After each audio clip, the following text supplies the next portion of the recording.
La palabra educación en el fondo quiere decir sacar de dentro, ¿eh? Es decir, no somos cubos vacíos que hay que llenar, sino fuegos que hay que encender. Y en este sentido me gustaría contaros una historia que a mí personalmente me ha marcado mucho. He hablado en distintos foros sobre esta historia porque señala lo que para mí es la diferencia entre profesores y maestros.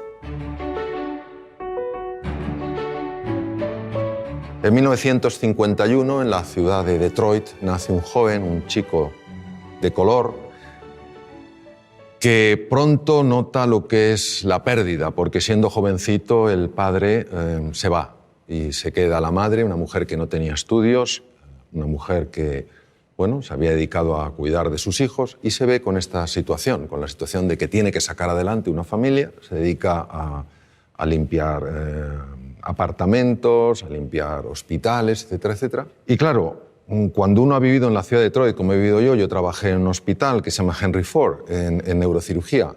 Cuando uno ha vivido en la ciudad de Detroit, pues se da cuenta que Detroit es una ciudad apasionante, pero en ciertas épocas de la historia ha sido una ciudad bastante complicada.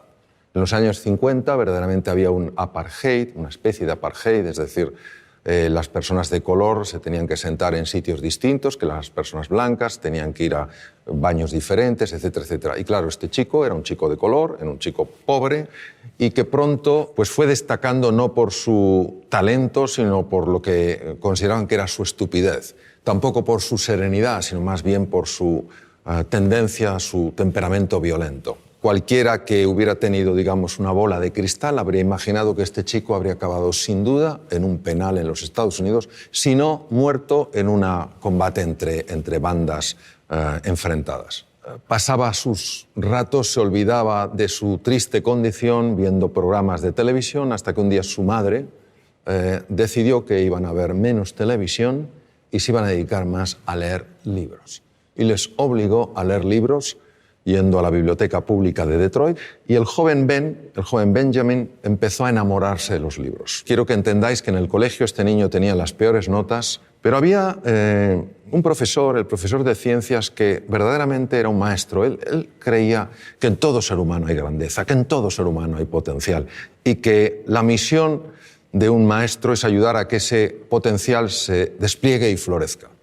Un día el maestro aparece con una piedra muy rara, la levanta delante de la clase y pregunta: ¿qué es esto? Se produce un silencio porque nadie sabe lo que es eso, salvo una persona, que ya os imagináis quién era: Benjamin. Pero Benjamin era el tonto de la clase.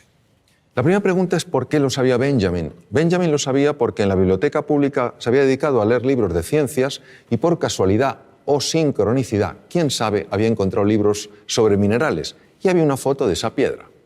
Pero ¿vosotros pensáis que el tonto de la clase se atreve a hablar? No, porque tú mismo ya matas la respuesta antes de que nazca, es imposible. Si no lo sabe el resto, tengo que estar equivocado, aunque parezca que estoy en lo correcto.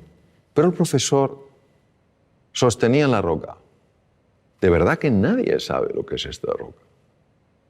Y tímidamente el joven Benjamin alzó la mano.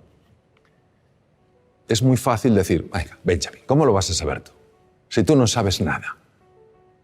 Pero aquel profesor mantuvo un espíritu curioso, interesado. Él sabía que en todo ser humano hay grandeza. La buscaba. Benjamin, ¿tú lo sabes? Sí. ¿Qué es? Obsidiana. Correcto.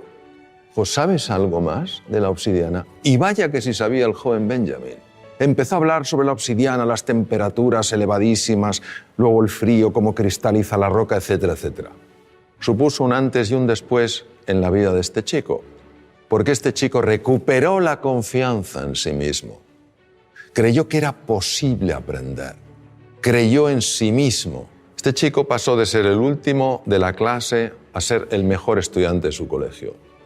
Hizo realidad su más profundo sueño, que era absolutamente imposible: ser médico. Se convirtió en el mejor neurocirujano infantil de la historia, profesor Ben Carson. Ben Carson en 1987 hizo una operación de separar a dos gemelos siameses unidos a nivel craneoencefálico. Todas las cirugías que se habían hecho hasta aquel momento para separar lo que se llama un cráneo pago, esta malformación craneoencefálica, todas Los niños habían muerto en la mesa de quirófano. En esta operación, en 1987, intervinieron 70 profesionales de la medicina y duró 22 horas. Los 2 niños salieron adelante, vivieron y estuvieron bien y sanos. Él aplicó técnicas especiales de cirugía cardíaca a la neurocirugía.